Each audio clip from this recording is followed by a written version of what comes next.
What's up everybody, Coach Mills here, coming at you with a brand new amazing Valorant video where we're going to be breaking down the top 5 agents to dominate patch 1.08 in the brand new meta. We're also going to be giving you one big tip and one mistake on each of these agents that we're suggesting, so make sure you watch until the end so that you know exactly who to play to dominate and easily rank up this competitive meta. But go check out the GameLeap website if you want in-depth Radiant VOD reviews, tips and tricks, positioning, mechanics, and agent guides. We have it all at the GameLeap website, so do yourself a favor and go check it out in the links down below, and I can't wait to see you there. But without further ado, let's jump into the video. Now, kicking it off with the 5th best agent to dominate this meta is none other than Sova. You see, it's a double info meta right now, and Sova is a vital role in pretty much every single composition. Sova can also create tons of playmaking opportunities with Recon and Drone. Recon Dart is actually one of the best ways to also flush out an Opper and is more reliable than something like Breach or Phoenix Flash, and Drone is one of the best ways to secure site control safely when in conjunction with like a Breach or a Phoenix or some other duelist. Now, the big tip that we got for you on Sova is to play off your Recon cooldown. You see, with Recon being a cooldown, you can use time as a resource. If you're pushing attack and you want to enter on a site and you used your first Recon Drone, got some information, and it didn't work out, someone got opt or whatever the case may be, you do not have to push in right away. Unless you literally have no time, it is almost always worth it to save and wait for your Recon to be online before you try to make another play. Tell your teammates, say, hey, I'm about to get my Recon online, Recon in 5 seconds, and so your teammates don't push in until you have your Recon, you can play off of it. Now, as a bonus tip, remember that even though it's not as flashy as Jett opping on Sova is actually pretty strong, especially when enemies are really diligent into smoking off sightlines,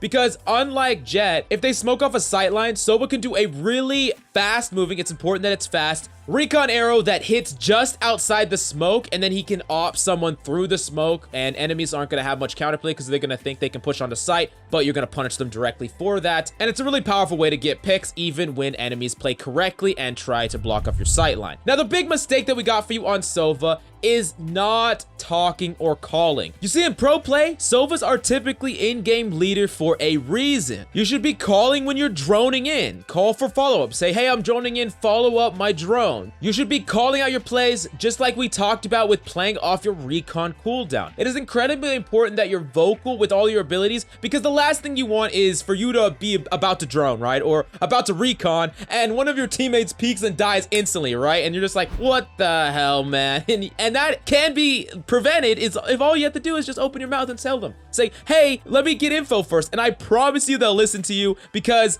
they basically get to use your drone as bait or whatever the case may be. So definitely call more. And then, of course, follow up your duelist and always trade. You are an initiator. You should be on the front line, but you should be refragging all of your duelists. Now, moving on to the next character that is going to carry you through the 1.08 meta is none other than Breach. Now, the interesting thing here is I kind of got to give an honorable mention to Phoenix, because we don't know definitively if Breach is going to be played more than Phoenix in NA, because we've only actually been analyzing pro play and pro matches, but the only matches that have been played is actually EU matches. And in EU, they already favored Breach. So while we know for a fact that Breach is dominating and he's very, very good, a lot of EU players are playing him, we still think that Phoenix is a fine alternative. If you prefer Phoenix, don't feel like you can't play Phoenix in this meta. But let's get to the Breach tips. So Breach, of course, just has 3 flashes, which is crazy. He has an op counter in his concussion that de-scopes her. His ultimate moves so fast, it's hard to avoid. There's just so much great to love about Breach. Now, the first tip that we got for you about Breach is trade your flashes for info. How many times have you played Phoenix or pretty much any other flasher and you flashed around the corner and peeked it and then you just got killed blind? It's so frustrating, isn't it? Well, on Breach, you don't have to submit yourself to this kind of play, because you can flash areas that you know enemies are, and a lot of times you can clear that space rather than feeling like you have to convert on kills with every single one of your flash. You don't have to do that on Breach, and a lot of times just getting enemies to give away their position or backup is enough to get tons of value as you could take site control. So that's one of the most important things that you need to understand about Breach. You can basically flash areas to prevent push pushing or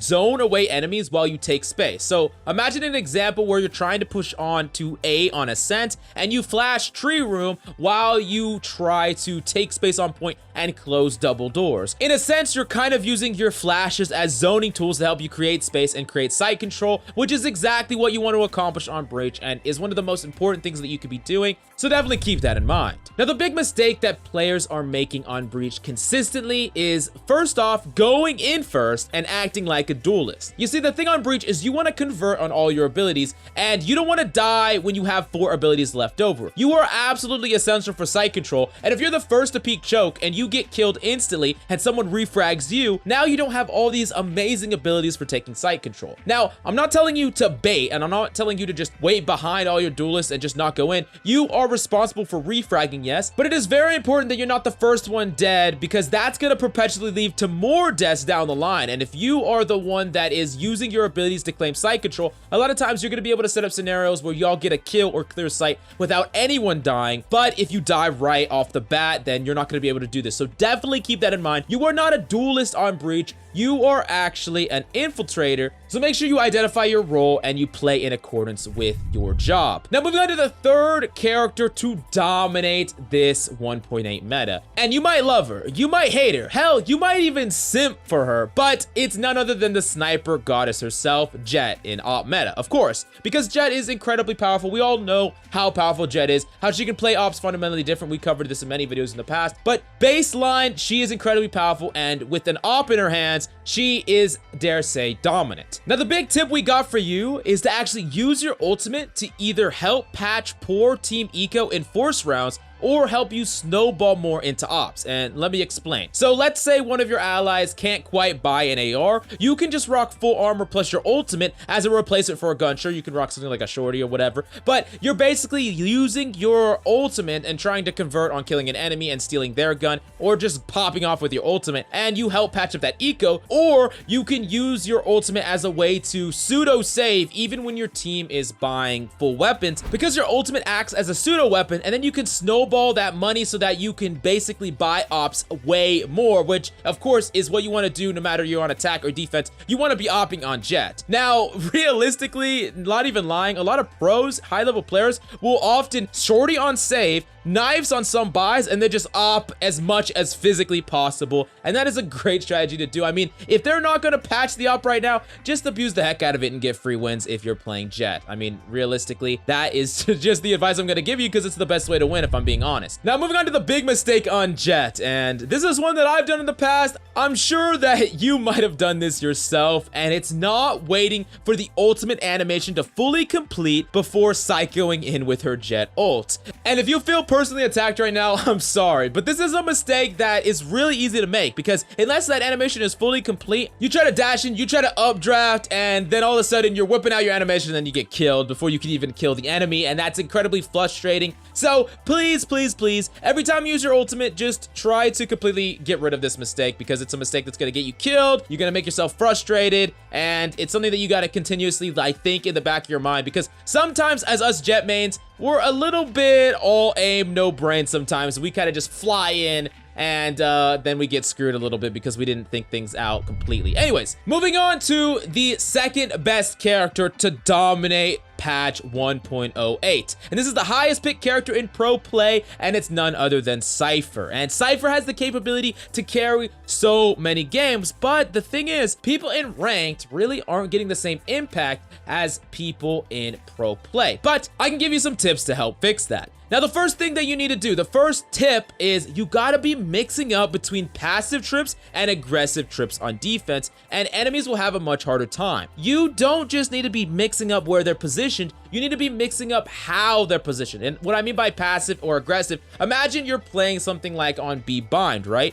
You could be, hypothetically, putting your trips in hookah one round and then putting your trips passively another. Now, this is incredibly strong because it basically punishes two different styles of play, and it's going to be harder for enemies to kind of read you. And on top of that, enemies aren't going to necessarily know exactly where your trips are every single time. And when they're constantly moving around, it's going to make it fundamentally more difficult for them to actually play around them. Now, as an additional tip, just playing Cypher up against Jett, you need to make sure that you don't double stack your trips, as a Jett can dash through and break both of them. If you really want to punish a Jett that's gonna dash into you, like if you know it's eco round and she's likely to dash into you with her knives, or maybe with her shotgun, or whatever the case may be, you gotta actually stack your trips a dash distance away from each other. That is really important, so then she doesn't actually break both of them with one dash. Now moving on to the big mistake with Cypher, and this one is incredibly important, and this is tagging enemies who you can see with your camera when you have no reason to. Now, you need to be doing it like the pros, and when a pro has a camera, let's say high up on a point, and he's trying to retake, right? He doesn't tag an enemy and push in.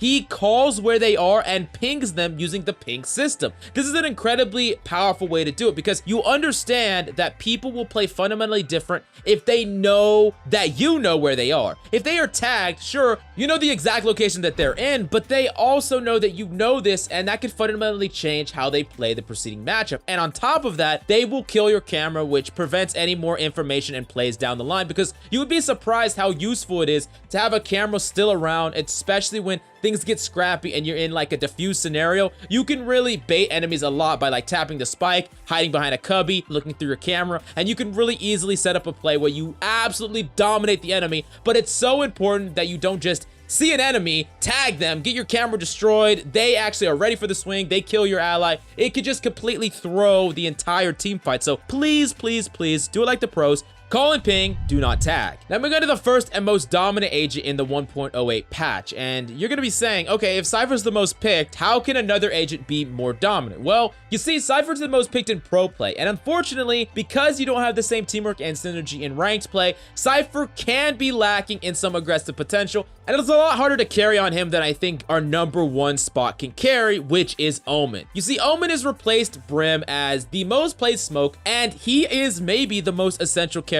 especially in ranked play. He is honestly capable of carrying every single game because he can frag, shut down ops, make plays, set up team play. I mean, this guy does it all. Now, the big tip that I would have for you on Omen is actually a positioning tip. And the way you position on defense, particularly in ranked play to get the most value, is think about how paranoia specifically works. It goes in a straight line. It is a very powerful flash that goes right down in a straight line. So that's why challenging long corridors or positioning near long corridors can really let Omen thrive, as it will hit everyone and you can easily swing out without enemies potentially swinging out from a further angle. And of course, it goes through line of sight. Even if an enemy is hiding behind a corner, they're not going to be tagged by paranoia and just be able to swing out. Again, they are going to be blind for that duration. If you start thinking about paranoia in this way and you really position in a way to set up paranoia, you're going to convert on a lot of kills in your games, and this is one of the best ways to actually get a lot of aggressive kills on defense and can be really powerful challenging something like A long or C long, specifically on Haven or all sorts of points. So definitely keep that in mind. You don't want to be playing someplace like